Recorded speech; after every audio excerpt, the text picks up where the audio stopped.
I am the facilitator, and I've been told that I should tell you to come here. But in a moment, I'm going to give you some.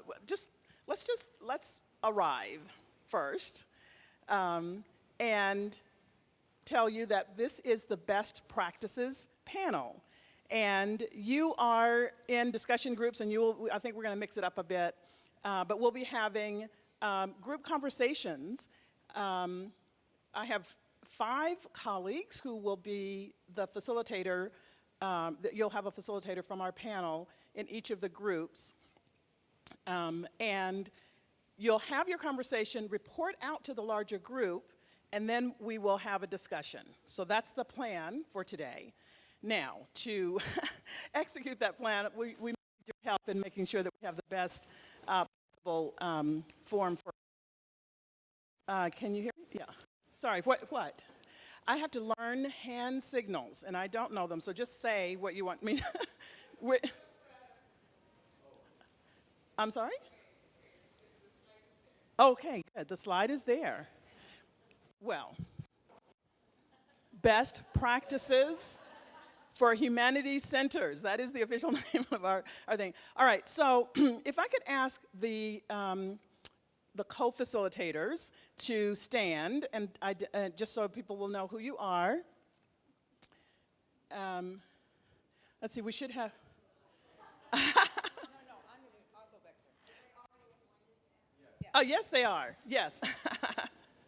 Jane, believe me, we would have asked you to be one if we had thought about that. So, yeah, could you just stay standing? Anyone? Are we missing? Oh, there's, yeah. All right, so, yeah, so Jessica, yeah. All right, so we will have 5 groups or 6 groups? Oh, yes, me, I'm not counting myself. So we'll have 6 groups. Yeah, I think we need one more group, and yeah, so I'll create a group in the middle. Also, if we have Spanish speakers, please go to Amy's group. Because Amy will be able to translate and speak in Spanish. Yes, please. Amy. Thank you. Buenos días a todos. Si hay gente acá que prefiere conversar en español, por favor que venga a mi grupo. Va a ser un grupo bilingüe. Be a bilingual group.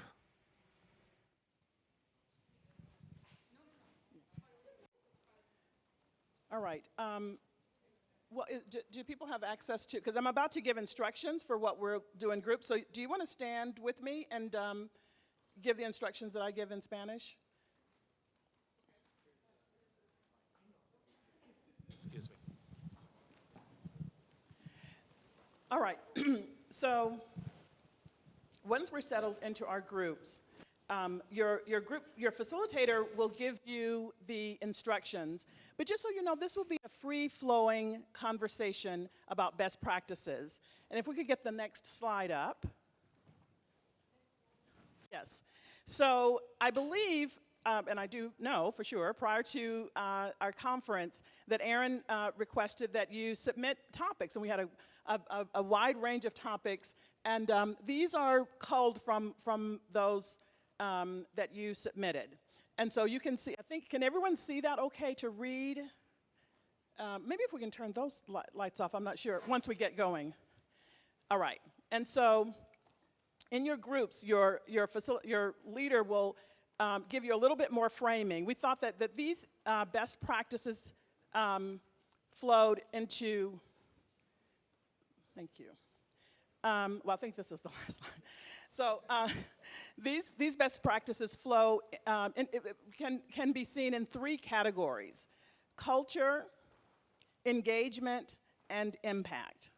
And so you can decide to talk about best practices in all 3 of those areas, one of those areas too, whatever you want, whatever will guide your conversation.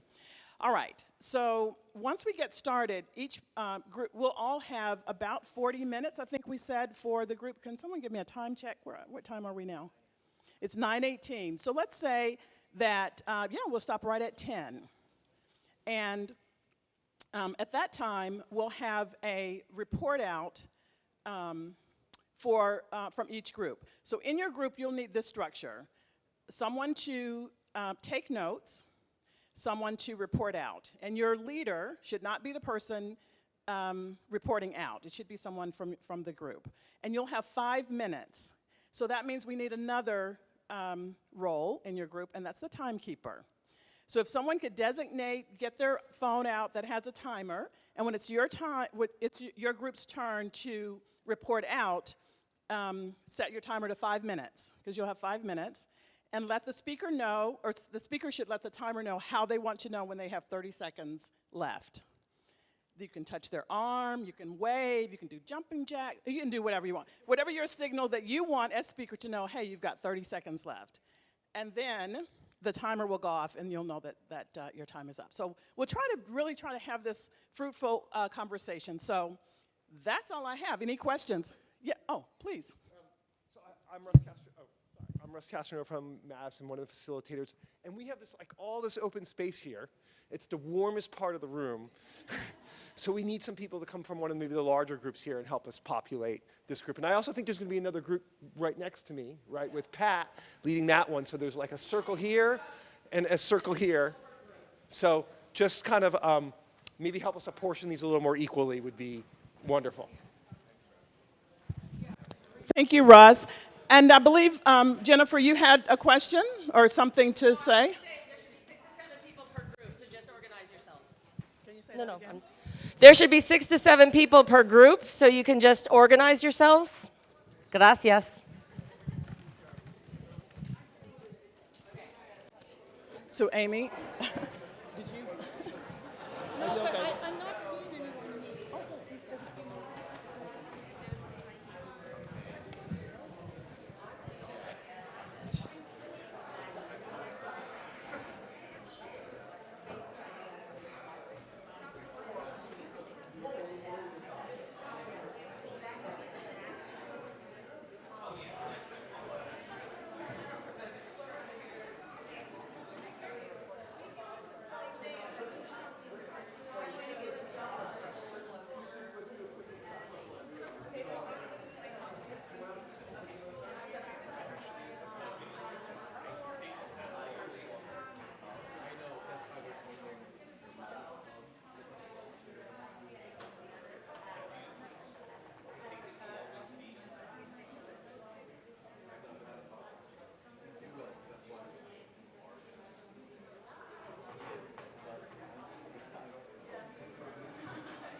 Hi, hi.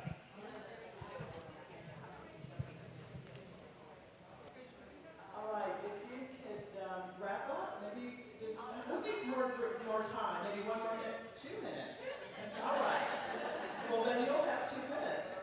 And then we'll get started. I'll give you more instruction after that. Thank you.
Hi, hi. All right, here we are back for our conversation. Listen, our group got a lot done in that extra 2 minutes. I was able to solve all the problems at the University of North Carolina at Chapel Hill with the political climate. So, thank you for that extra 2 minutes. All right, so now we're ready to report out. And remember that you have 5 minutes Each person has 5 minutes, and you have your own personal timekeeper. I hope you've let your timekeeper know how you want to know when you have 30 seconds left in your 5 minutes. And just in case that structure is ambiguous, Aaron has offered to be a backup timekeeper. So Aaron gets to be the heavy, and that's not good. Aaron, you're our angel. Where is Aaron? So this will not. This is not going to take anything. If you stand up and shout stop, we will not hold that against you. You'll still be our angel. All right. So we can just go in order of. I think we'll start here and then just make our way around in a U shape. And so take it away.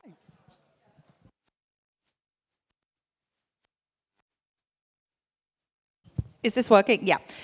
We are this group. My name is Stephanie Kirk. I'm the director of the Center for the Humanities at Washington University in St. Louis.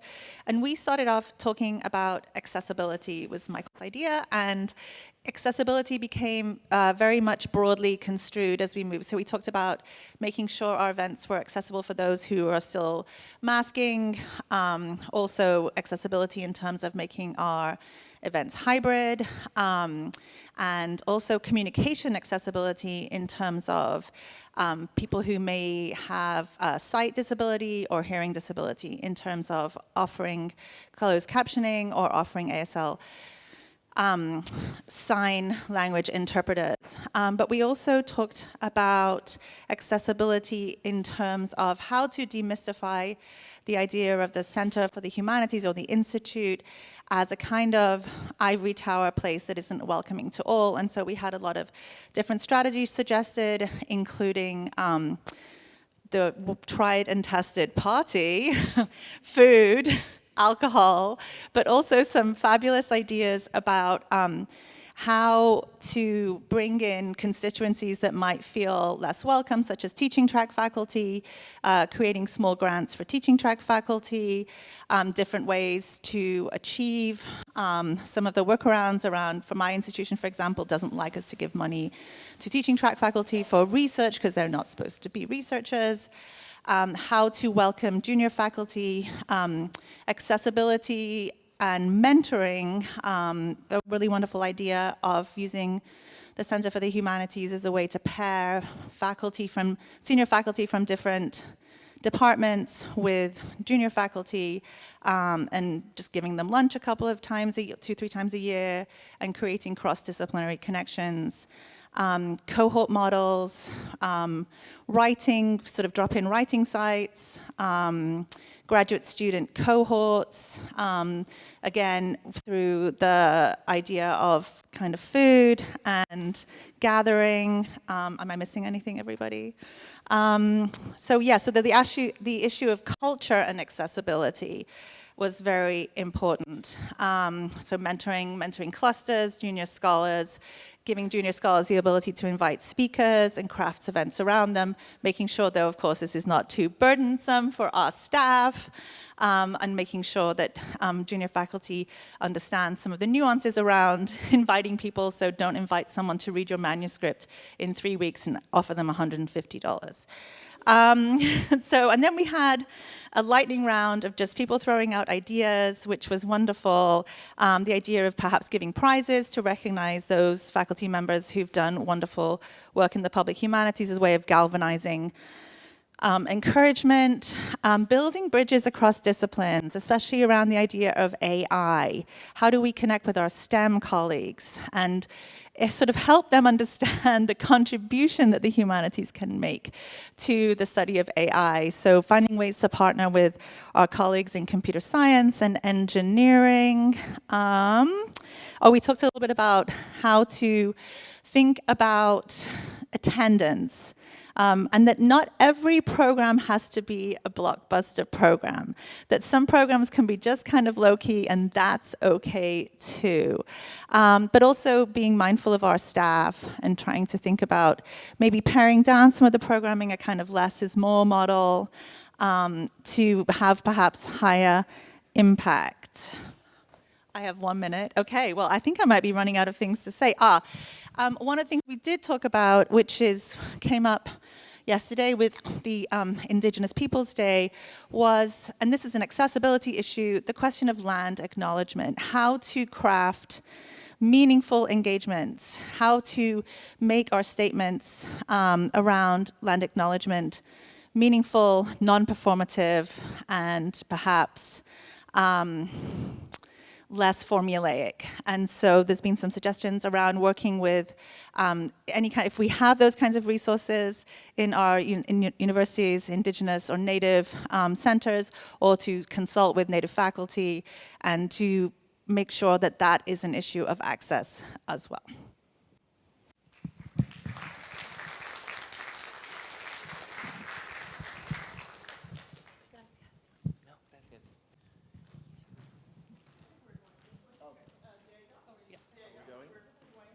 Ah, that way? My mistake. Apologies. My apologies. My apologies, Pat. Yeah. Good morning, everyone. My name is Ben Ehlers. I join you from the University of Georgia in Athens, and I'm here representing the Wilson Center for Humanities and Arts. That is Wilson with 2 L's, as in Jane and Harry Wilson. I'd like to thank Pat Parker for her deft facilitation of our program this morning. Can you all hear me okay? I think the through line in our conversation was how to drum up resources for a good idea, and the subtitle might be how to deal with success. When you have an idea that has a community and has impact, how do you bring together the resources that you need to run it? And I'll cite just a couple of quick examples. Michelle Habel-Payan talked about a program out of the University of Washington, Women Who Rock, Making Scenes, Building Community, which first of all underscores the importance of a good title, I think. And this is a program that received an essential seed grant from the Simpson Center, which enabled the researchers to put together oral histories for an archive of contribution of women to social justice scenes. And one of the challenges the program faced was that Michelle and her collaborators were doing so much of the work.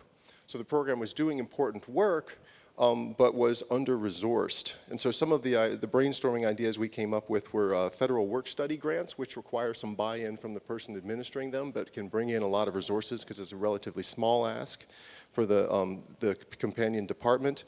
And then Scott Miller also made the point that you can go to the administration and articulate the pinch points, as he put it, meaning what is it that needs to be done, where is the lack of resources, personnel, skill, in order to make that happen.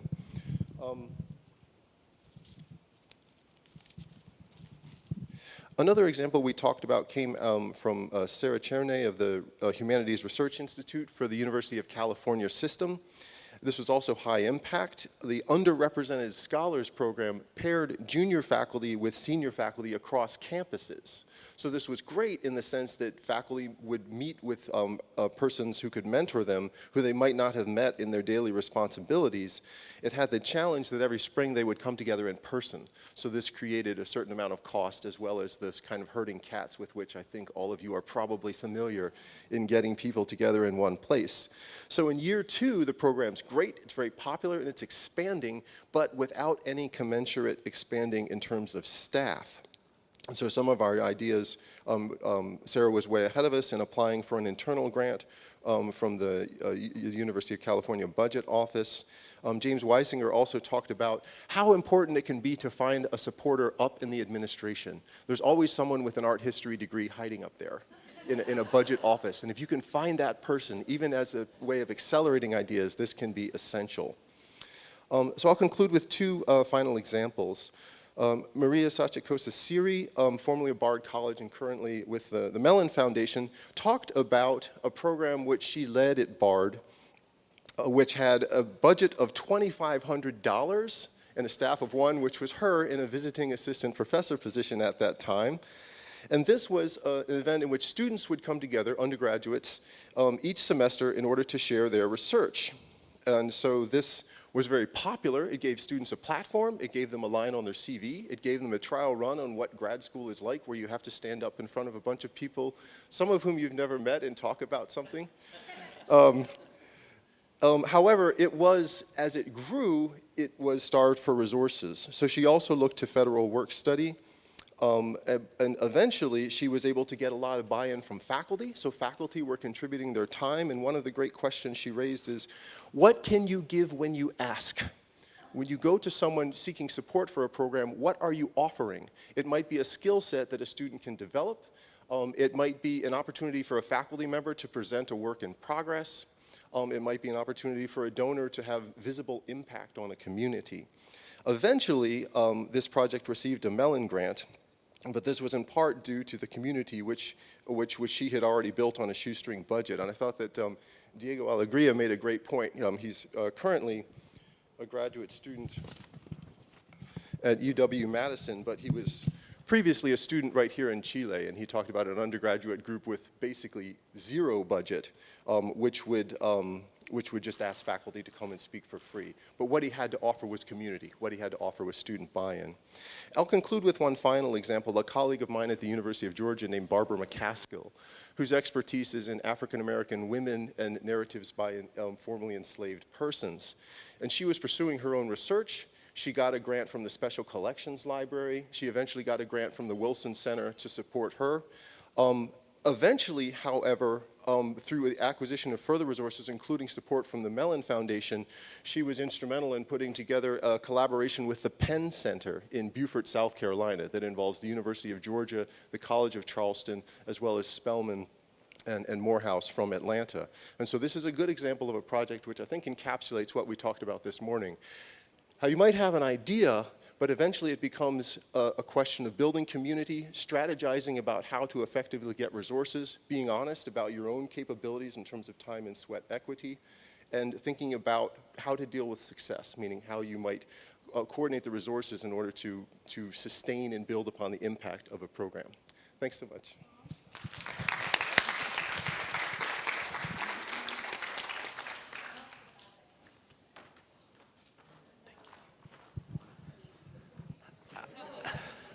Hi, everyone. My name is Rex Nielsen from, I'm the director of the Humanities Center at Brigham Young University. And I also want to thank my group. It was, I don't want to stand in front of you, I'm going to stand behind you. This is a great group. I learned a lot, and thank you, Lee, for facilitating our discussion. And I just want to add to Ben's comment that I also believe in finding the covert allies throughout the university. We learned that one of the staff writers for the university communications team was one of our alumna, and now I feed her humanities content for the university communications team constantly. Anyways, some themes from our group. We talked a lot about transitions, and I think there was some resonance with Ian's comments from yesterday about the stages of humanities centers, and I think we can all see our own humanities centers at these various stages of centers of study, the lab model, the global outreach, what it means to be core. And so transition between these various stages is something that we're all thinking about. And another key term for our group is sustainability. What does it mean to create programming that is sustainable? Should we continue to sustain the programming that maybe was in place when we became directors? What should remain? What should we allow to not remain? And then how do we find sustainable structures? And I really appreciated a comment about when we develop programming, we need to build in program management, and we don't always think about program management and the different, I guess, facets of program management. And we had some anecdotes about receiving generous grants but not staffing to run the grant, and making sure that there is staffing in place, or what happens when there isn't staffing in place, and how that can then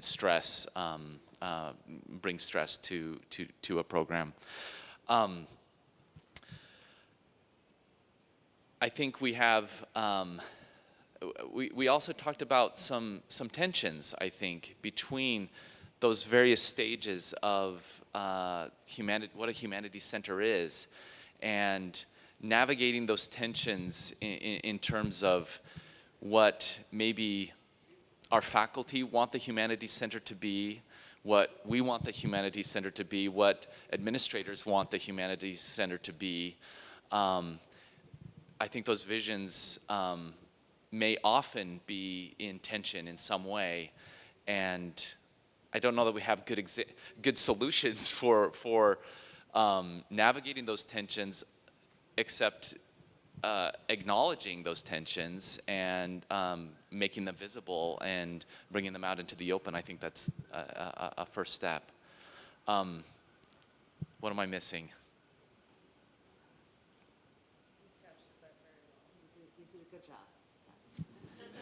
That's where our conversation was headed. Thank you.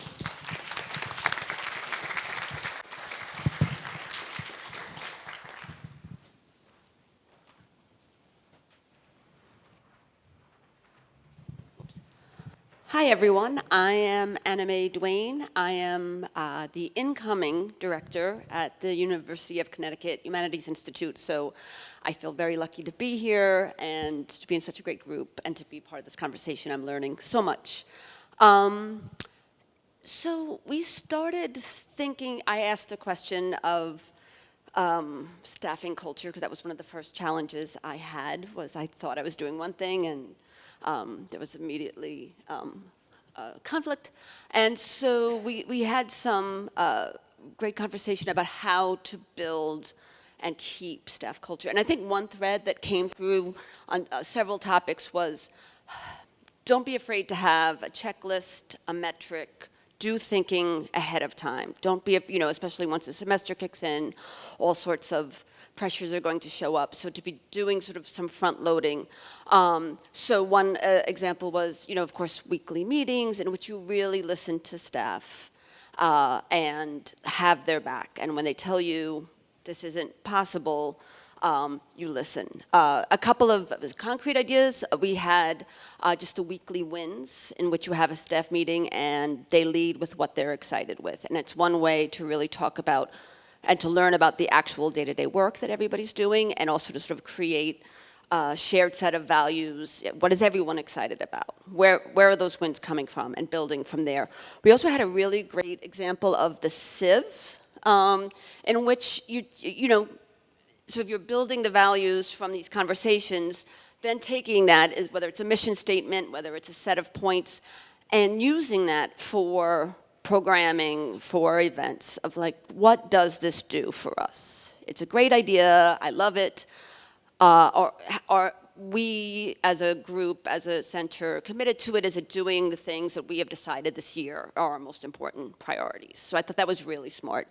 That sort of led to a conversation about impact, and there's going to be a shared resource from Jane, which is just fantastic, sort of thinking about how do we imagine impact before programming. So again, this is great, I love this scholar, I love this topic, what do we want to do?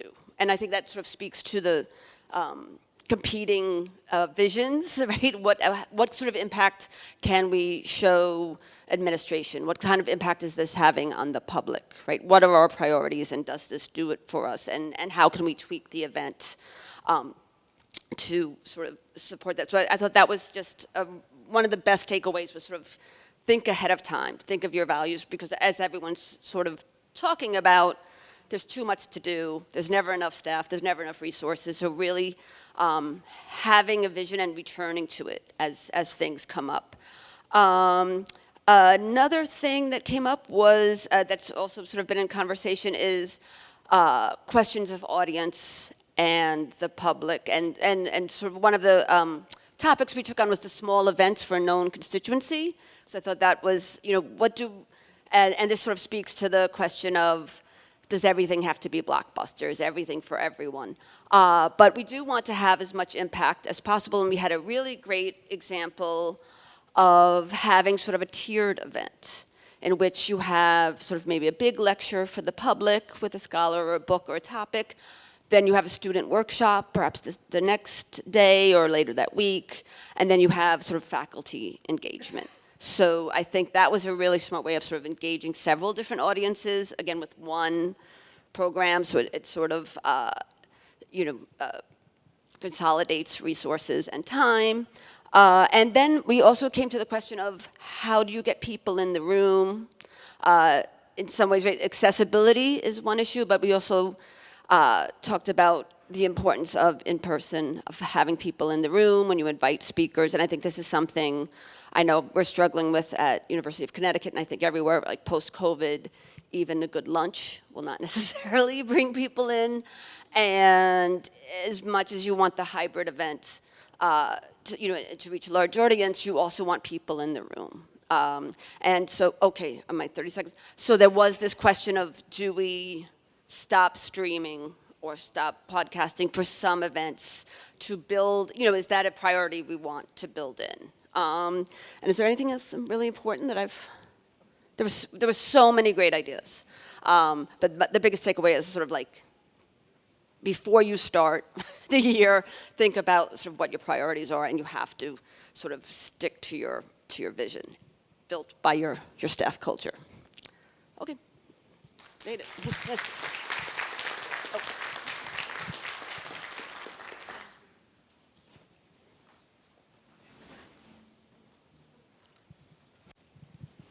Hi, good morning, everyone. My name is Ekene Emeka, and I'm from the Institute of Humanities at the University of Manitoba, which is in Canada. Thank you so much for sharing. I think I've seen a lot of common threads with what everyone has sort of shared. So in our group, we sort of started with, Jennifer led the discussion, and we sort of started with a question that Serenity, the director at the UMIH, brought up, asking what we all do well at our different institutes. And I just kind of summarized a bit of what everyone had to say, because there were some really good suggestions of things that were already working for people. So at the Institute for Humanities, where I come from, Serenity, the director, had highlighted some of these long-standing relationships with community that we have. It is a smaller institute, and so a key point that she sort of made was sort of deciding on what side, what kind of events and what kind of time and energy as a director and as in terms of programming, where we'd like to focus on, if it's between convincing administrators or focusing our energy on doing public-facing work. And so for her, she highlighted the benefits and sort of like her interest in focusing on public-facing work. Saskia from the Center Cruz spoke about success in sort of the multifaceted support and ideas that they have, specifically in relationship building among students, among faculty. And one thing that was really important for her center was focusing on student placement. And Gus from Harvard also spoke about community engagement being a really important thing.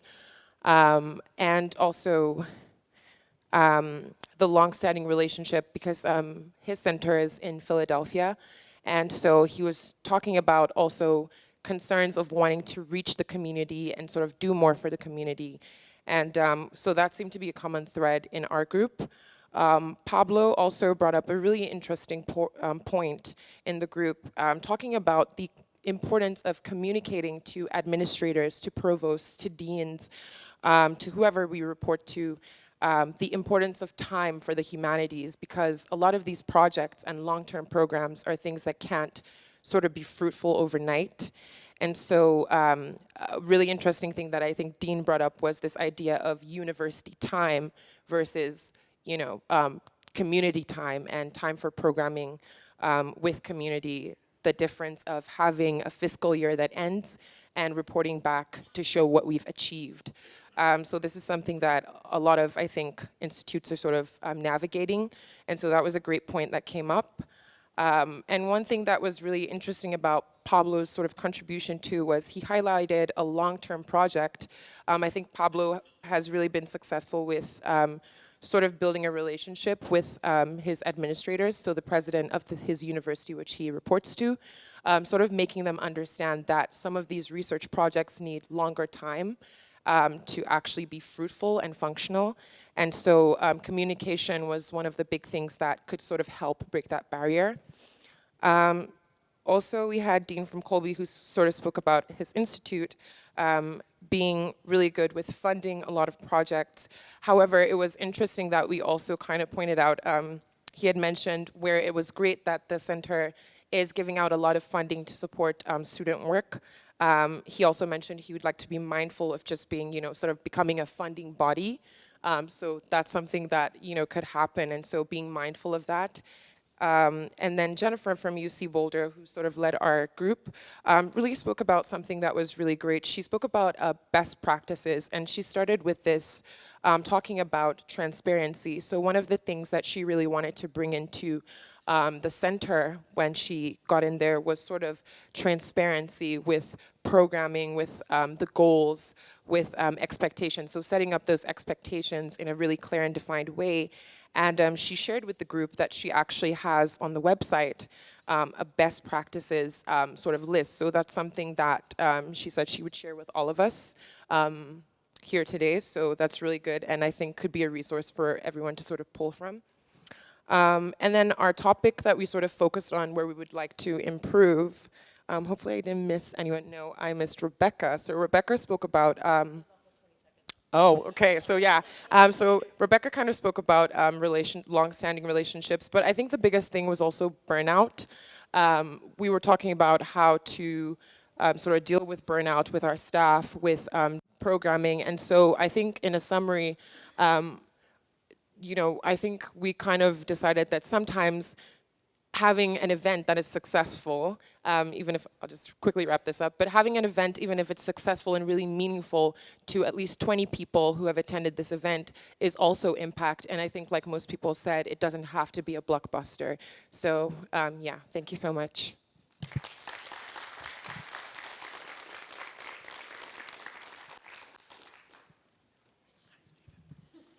Hi, I'm sorry.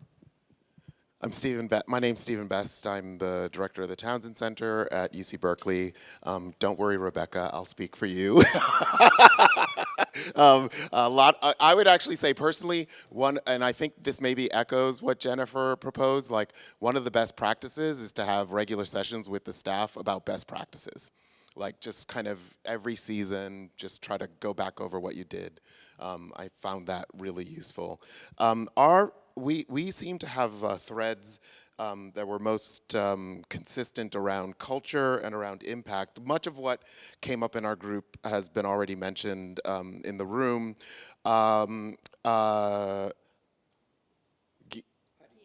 Ari from the University of São Paulo, Brazil, made a very good suggestion, which is to make sure that you aim for high-level conversations with consequences. That is to say that conversations that impact policies, and that he felt could most effectively be achieved by making sure that someone from the policy arena was in your original working group. In terms of the culture, and I can testify to the value of this, Molly from NYU said, try to say yes to every request and be quick to give your responses, even if it's a no, if you have to say no about something. Susanna from Minnesota said, with regards to the fellows group at Minnesota, try to maintain a non-hierarchical structure. So their fellows group includes undergraduates, grad students, faculty, staff even attend their fellows group, but for things like if you offer workspace, have a kind of metric or a policy, for example, that might prioritize giving that workspace to a grad student who's more likely to use it than a faculty member who already has an office on campus. One suggestion I made, this is sort of speaking as a director, and trying to think through and think through issues of sort of engagement between the center and the campus. I found one of the most rewarding things, and I think Rebecca would agree with me on this, I tried to have monthly lunches with faculty, small lunches where I would invite new faculty and veteran faculty so that they could meet one another. I'll sort of frame it by saying this. We're not being recorded, are we? When I became the director of the center, you know, like I heard versions of this. Oh, the center's really the playground for like 3 departments on campus. And arts and humanities at Berkeley is 19 departments. And so I felt like there were 60 departments that I needed to reach out to. And so I made sure, like, you know, make sure to like invite faculty from those departments to have lunch, meet other faculty. And also I kind of think one other thing as a director is to sort of get yourself invited to department faculty meetings. Just even for 15 minutes, sell, you know, what your vision is for the center. And Christina from Virginia Commonwealth also said, set up one-on-one meetings with department chairs. You can do those over Zoom. They get to meet you. You get to have a sense of what their sort of visions and goals are for the humanities. How's my time? I'm good. So maybe let me think. Oh, you know, we did have a question. Maybe we could spend the rest of our time getting input from you because we had a question about impact. Some faculty directors in our group have to report up annually. And there was a big question about how best to report impact for your events. I think in the room, I've heard a little bit about internal to your center, having your own metric about impact. The small group with a deep conversation can be impactful, but reporting up, right? A lot of administrators want to just hear numbers, but what are some ideas for how to give a more textured sense of your impact? That was one question that we had that in some ways we wanted to kind of hear back from the room. So maybe, yeah. Yes, yes.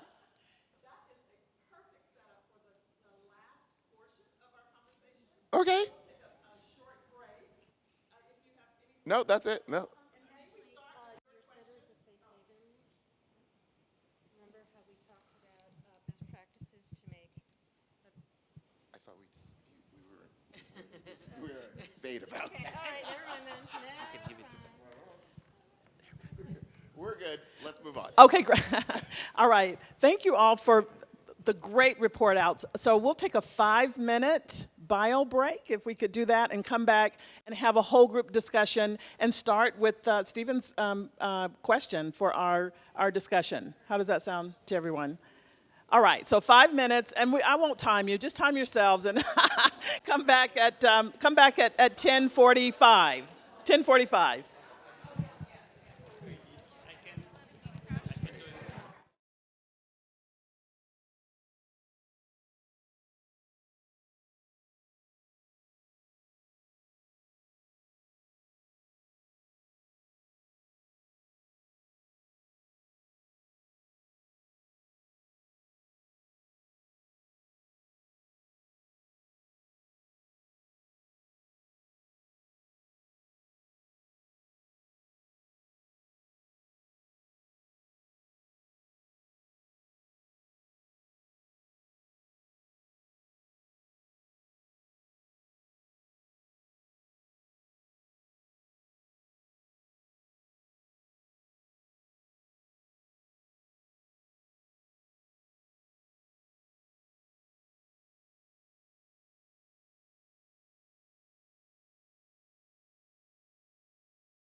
Hello?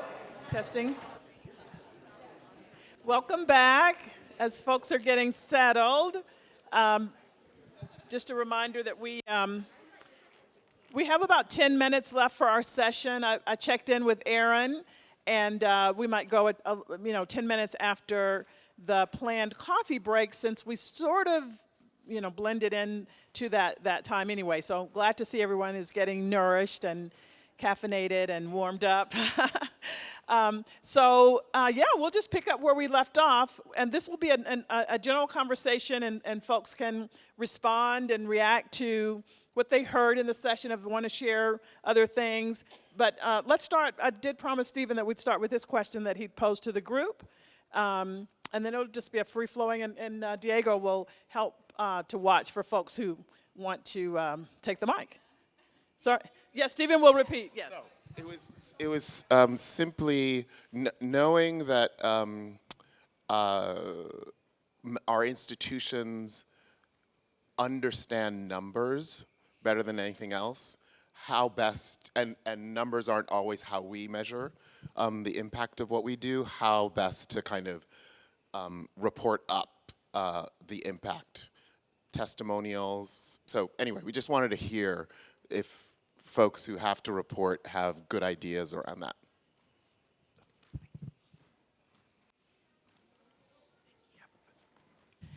that. Good morning, everybody. My name is Jane Olmeyer from Trinity College Dublin. I just wanted to share with you some work that we've done in the impact space.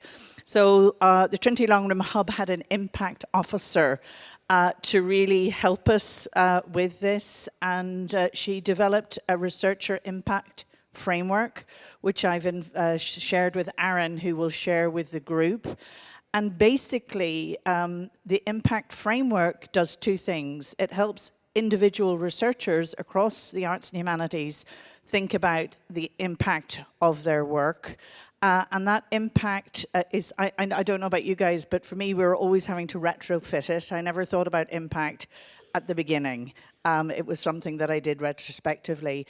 So she's developed it in such a way that individuals can use it, but also the research institute itself can develop metrics that are appropriate to the arts and humanities and use the data, because I think if you're going to tell stories, and really the narrative is what's important here, you do need the data to back up the stories. And her mantra was, no data without the story, but obviously no story without data, because it's important to have that and demonstrate, if you want, the added value that the Research Institute brings. We have found that her researcher impact framework has now been adopted across Ireland, actually, and is having considerable impact across the European Union. So again, we're sharing it with you. I think it addresses exactly some of these issues and provides a toolkit and a framework that can be customized according to your discipline and what you're trying to achieve. So that's, and just while I've got the mic, the other thing I've asked Aaron to share that we've been doing in the Trinity Long Room Hub is to think about how we collaborate across disciplines. It came up in one of the groups. Again, we've developed a toolkit that was the result of a 2.5-year European project called Shape ID. And that toolkit it's how you collaborate. It's very practical, as is the Research Impact Framework toolkit, how you get on and do it rather than talk about it. It's the doing. And that toolkit has been adopted by it's called LERU, the League of European Research Universities. So we have seen this, and for me it's all about putting the arts and humanities at the center of these conversations and driving them. And there's that sense of absolute parity of esteem with STEM subjects and how we can be leading some of these conversations. So Ian was talking about it yesterday, and these are some very practical guidelines and toolkits that actually we hope will enable people to do this. So again, Aaron will circulate those. So I just wanted to share those with the group.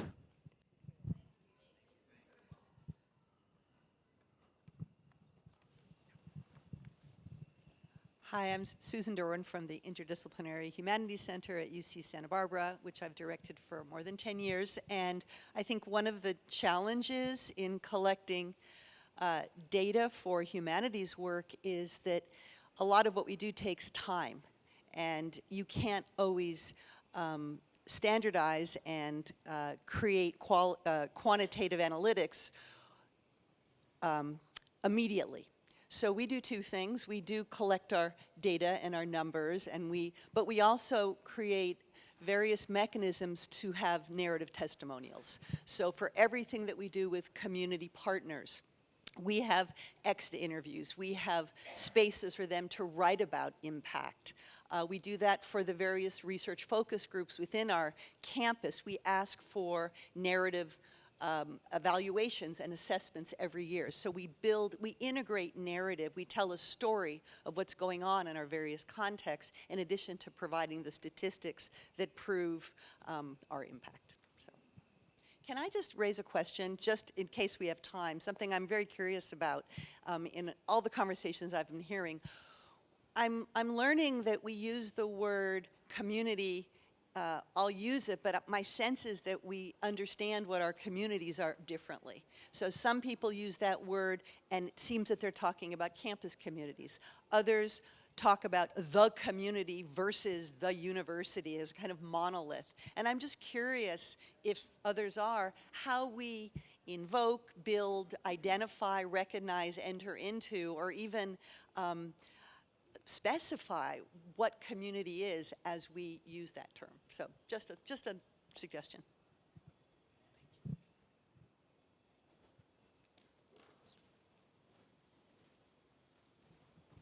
Scott Miller, and I'm a dean at Brigham Young University, so Rex reports up to me, but then I have to report up to the vice president and the president every year, and I just got through doing that. So with a little PTSD, I'll explain that, and I agree with Jane, that one thing we have learned is that if you have the data, if we have the data, we tell our stories better than the STEM people. Don't let's not get too smug, but I think we can tell better stories. And I think when I talk to my administrators who are above me, I often try to craft it in a clever way, a witty way. I use art, I use testimonials. And by doing that, I think they're getting a stronger sense of the impact we're having, because it's talking about students, it's talking about individuals. So I just want to underscore that, take advantage of the strength we have, which is the narrative skill, to make sure we get the data that we need. And long-term collecting is really important. Think ahead now, prepare now for your reports in 5 years. Because if you start gathering some data now, like the numbers of hours you put into things, the number of students who attend, these kinds of things, it really makes a huge, it will look good every year on those reports.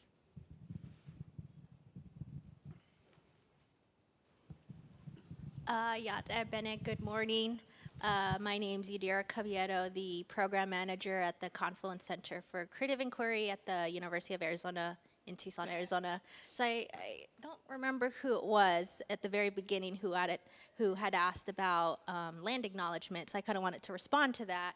As you know, I don't know how a lot of your institutions have incorporated land acknowledgement, but if your institution already has one, that would probably be the very first step is, as your center, is to reach out to your institution if there is a tribal liaison's office that exists. If not, then maybe the next phase is to reach out to like an American Indian Studies program. But one thing that I would suggest, that you're gonna, to do a land acknowledgement statement, you're gonna have to have an intention. Don't just write a statement just out of guilt. One best practice is to make sure you do your homework and learn about the surrounding tribal communities within where your center is located. Learn about the history, if there was such treaties in existence. Learn about and it might be in some cases that where you're located, there are more than one tribal communities that are still there. And it might be helpful to learn about the proper way to pronounce some of the tribal nations too. And ask some of these questions. Why do you want to do a land acknowledgement? What is your goal? What is the intent? And make sure it doesn't stop there. Don't just write the land acknowledgement just to do it. What are your next steps? Are there some possible ways that you want to create an impact working with tribal communities. And there is organizations out there that have resources, that have written guides to do land acknowledgement.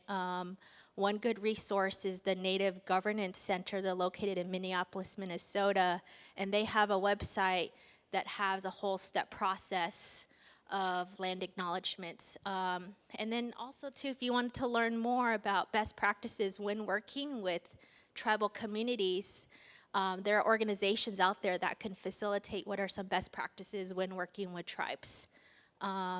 Those are some thoughts that I kind of was like thinking as someone had raised that, so yeah, thanks.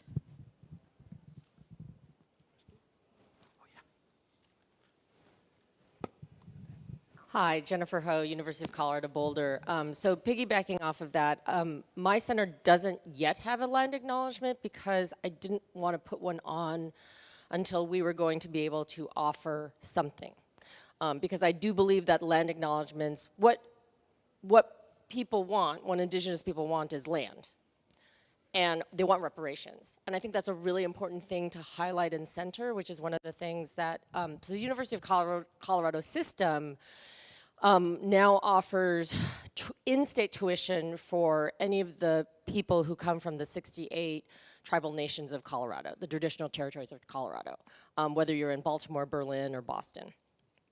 There are people who are working on that to be free, and my center is working on a faculty fellowship, and we're working with the Center for Native and Indigenous Studies. And once we do that, we can offer a faculty fellowship, then we're gonna put a land acknowledgement, and we're really gonna be very intentional in talking about land and talking about reparations. So I just wanted to offer that. I did have a concrete suggestion for this session, which is, I know that Aaron had shared during Teresa's session yesterday morning, a Google Doc link, and I thought maybe, because everyone's been offering such really rich resources, like I would love to see your documents, Jane. And so if people could maybe put links on that Google Doc, that way we have this kind of community document of all of these really wonderful best practices and questions.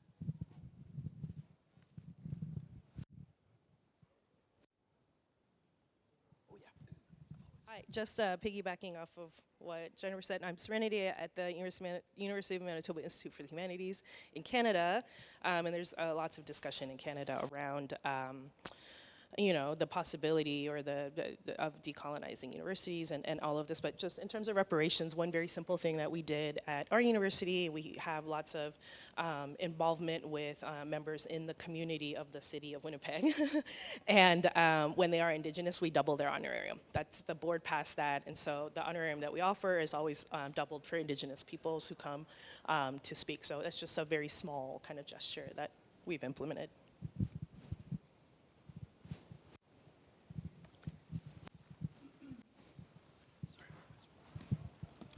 Hi, Amy Lind, Director of the Taft Research Center at the University of Cincinnati. I'm also piggybacking on this conversation about land acknowledgements. I'm actually in the process of working with a group to decide how we're going to approach it, and I also haven't yet posted something, in part because of what Jennifer said. I want to figure out what is going to go along with that, but also because being based in Cincinnati and given the history of Cincinnati being on the north-south divide, the conversations around reparations go way beyond talking, go way beyond talking about land and tribal communities, to talk about reparations for African Americans, Black communities. And so in our case, I feel it would be important to talk about both. I know there are some examples of those kinds of statements out there, but again, I would want it to be linked to something that we are doing. So I have just been doing research on that, and I'm just curious if other people have thought about doing it in that way.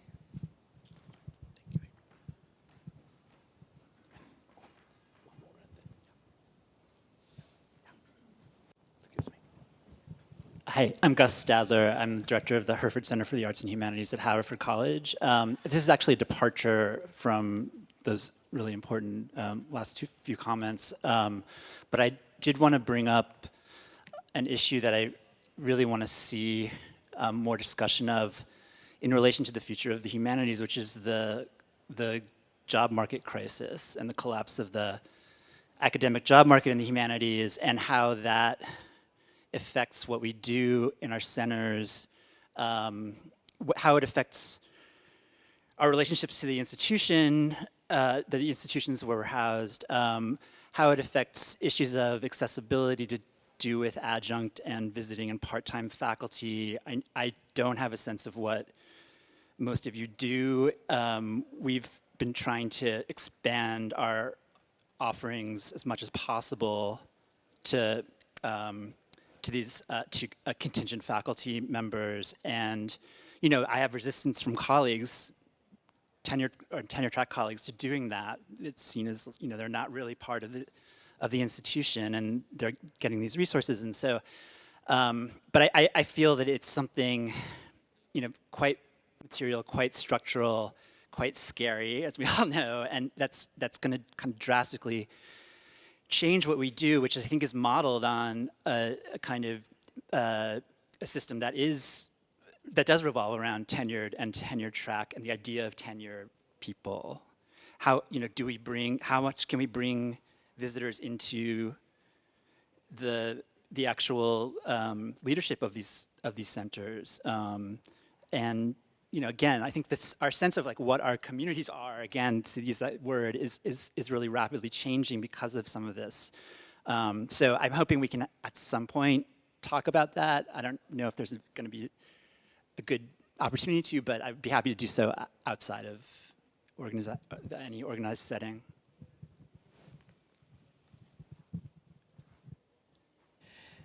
We have about 1 minute left, and I wanted to just quickly respond to the question about the land acknowledgement at the University of North Carolina. I mentioned I'm co-chair of a commission on history and race, and we've been working on a land acknowledgement for 2 years, and it's been this process of engaging the multiple stakeholders who should be involved in that, and also with this idea that it's, as Jennifer said, Indigenous people want land back. And reparations, and so if you're not giving land back, what are you doing? And so we also waited until we were able to the university hired the new director of the American Indian Center. So all that's in place, and we're working with various communities. There's a First Nations graduate circle, and American Indian circle undergraduate that have been very vocal and advocating for different resources. And so what we've been doing is to amplify that. So I think, to your point, going to the next question about what we're doing about the humanities and the job market and so forth, I think our centers should be the place where we're amplifying these issues and finding ways to make those, to get those strategies out into the various publics. So I can't respond to the community question right now because I think we're out of time, but I think we should continue the conversation. I hope we can. Jennifer, thank you for offering to, or reminding us that we do have a live Google Doc that was created yesterday. And Aaron, when I approached Aaron about this, he said that no one has contributed to that Google Doc yet. So. Oh, did you? Okay. Oh, I thought, sorry. Yeah. All right. Late breaking information. That's fine. That's why. So we have that Google Doc, so contribute to that. And I know that our group is going to all the wonderful ideas. And maybe that is the place that we continue the conversation as people share their best practices. So thank you all for a great discussion. I think we are 10 minutes into our planned coffee break that we started earlier. Aaron, do you want to say anything about what's happening next, or? And as you're coming up, can we just give a round of applause to all the facilitators and all of you?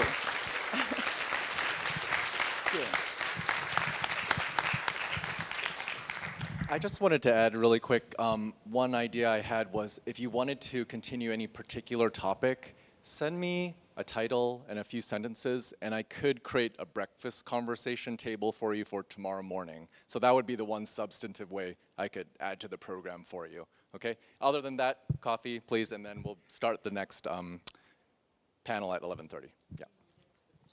Yes, yeah. If you could help put the chairs back, that would be really helpful. Thank you.